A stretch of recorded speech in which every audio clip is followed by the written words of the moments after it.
Hey everyone, it's Deb here, and this is my week 25 post-op VSG update. Nothing big this week. I just wanted to talk about a few things. If you don't know my story, I started in mid-July at 230 pounds and had my surgery August 6th of 2012. And as of last week, I was down to 169.6. This week I am at 170.4. So it flattened out a little bit this last week, but still a total loss of right around 60 pounds, which I'm not going to complain about. I'm happy with that. I think it's sort of been a trend to go kind of a flat week and then have a good week and then have a flat week and then have a good week.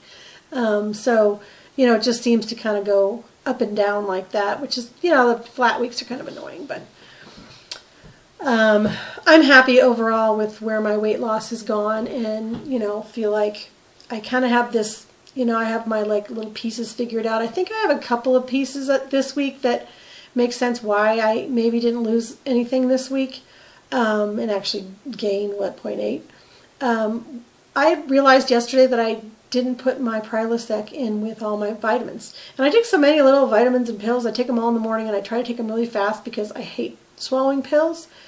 And I didn't notice, and I think probably since last Wednesday, I haven't taken my Prilosec. And I noticed Friday, Saturday, Sunday, I started noticing it more and more, that my stomach felt a little more acidy, more hungry, kind of a feeling. And it dawned on me yesterday to look at which, you know, I put them all together, put like 8 days together at once. And I looked at the ones I had left that I had made the last time, and I didn't have Prilosec in those. So that's when I realized I hadn't taken the Prilosec. So it'll take another day or two for the Prilosec to kind of really make a difference and kick in on that acid. And I think being a little more acidy made me eat a little more, because it kind of helps to eat a little bit. For a while, it makes it settle down a little bit. So I guess I thought I was hungry, so I ate something. And also made it harder to get my water in, because water feels worse on my stomach when it's a little more acidy. So just something for people to keep in mind. And I take it every day still. I still take the Prilosec every day. I don't know how much longer I will. As long as I get that acidy feeling, I'm going to keep taking it. Let's see. My water has been the issue this last week, which is always an issue for me. I've been fighting it from day one just because I don't like it. I don't like water, flavored, unflavored. I just don't like it. So I've gotten to where plain water works if I just kind of focus on it and get it in and just mind over matter. And I just have to remember to do it. I got these new water bottles that are they're from Blender Bottle, and they don't leak. They're the Sports Mixer is what they're called, and they have 26. They don't have a straw. They close really tightly. And they have a cool thing to hang on to or hook on something. I got 2 of them, figuring that I was using like a 20-ounce bottle before, and I kind of thought, okay, I was trying to get 4 of those in a day, not having much luck getting past 3, plus my protein shake. So these, I figure if I get 3 of these in, I'm getting more in. And, you know, if I can focus on getting 3 of these in rather than 4 of the other ones, I don't know. I'm just trying to see if I can mess with my head and figure out how to trick myself into getting more water in. Hopefully just the Prilosec will help settle my stomach down so the water goes down easier, so that when I do remember to drink water, I can drink more of it at that point. What else? Hair loss. I've had some people ask about the hair loss. I started at around 4 months, maybe a little before 4 months. I noticed a little hair loss, and then there was a period in there where it was fairly significant, where I would go through like this, and I would pull out a bunch of hair, and, you know, like now I didn't pull any out. I mean, but I've just washed my hair and blowed it dry, so that loosens up all the dead hair. But over the last week, the hair loss has really slowed down, and I feel like I'm almost back to kind of what normal shedding would be.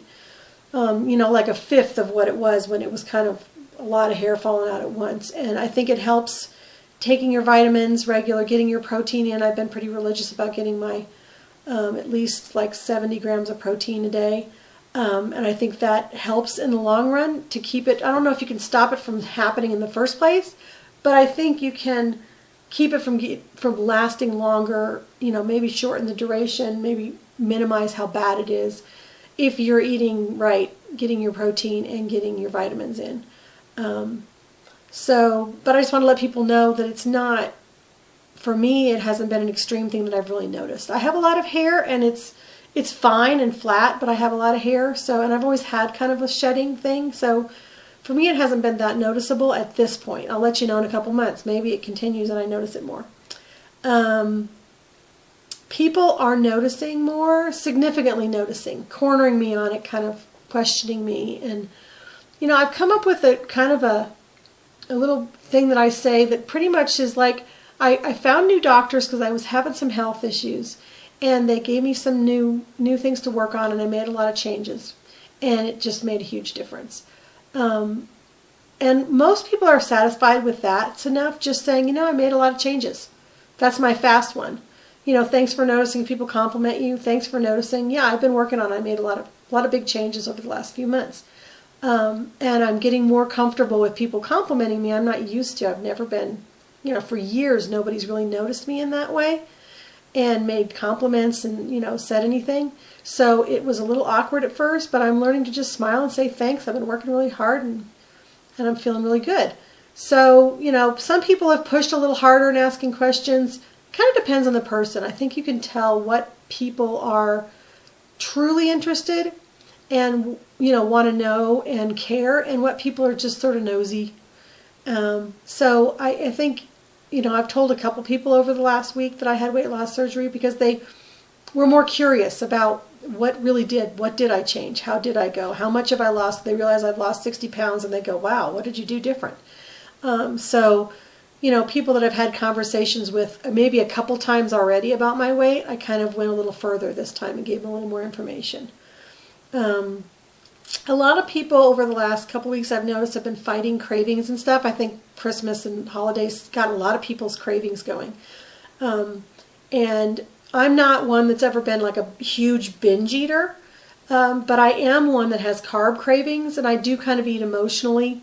Find myself needing something sweet and chewy, or something, a little more, kind of a sweet tooth kind of a thing, perhaps because of some emotion, or, just kind of, they're kicking in a little bit more now that I've noticed than they have been in the past. So something I found a long time ago is these calcium chews. They're calcium carbonate, so I don't count them towards my calcium for the day. I have the calcium citrate that I count towards my calcium. These I use for two things.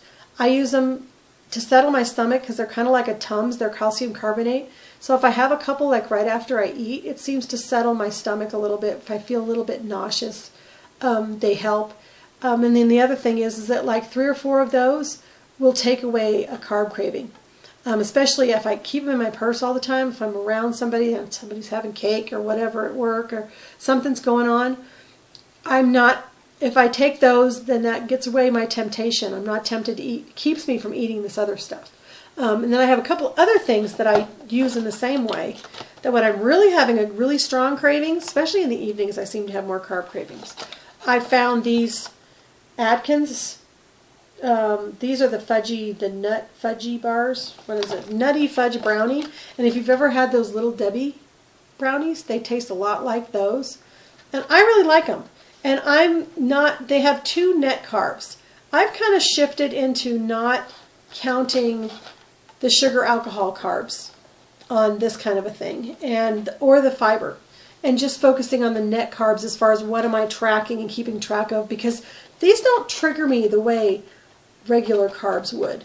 And that's what's important. One of these will stop me from going anywhere else. They don't make me want more. They satisfy my craving and I stop. And they don't trigger anything further.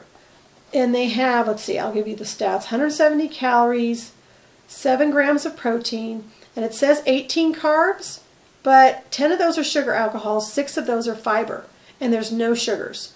So I'm only counting the 2 carbs that are in there, the 2 net carbs, and not worrying about the rest of it. I do okay with sugar alcohols. Not everybody does, unfortunately.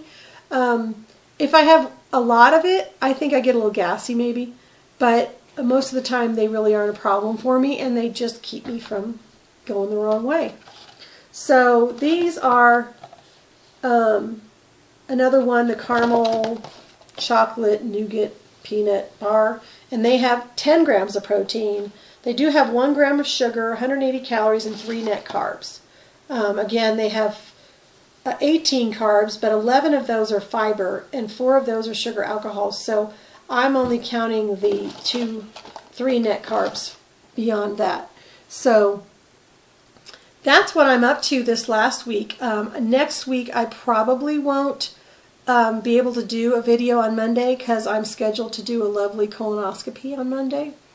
Excited about that, not.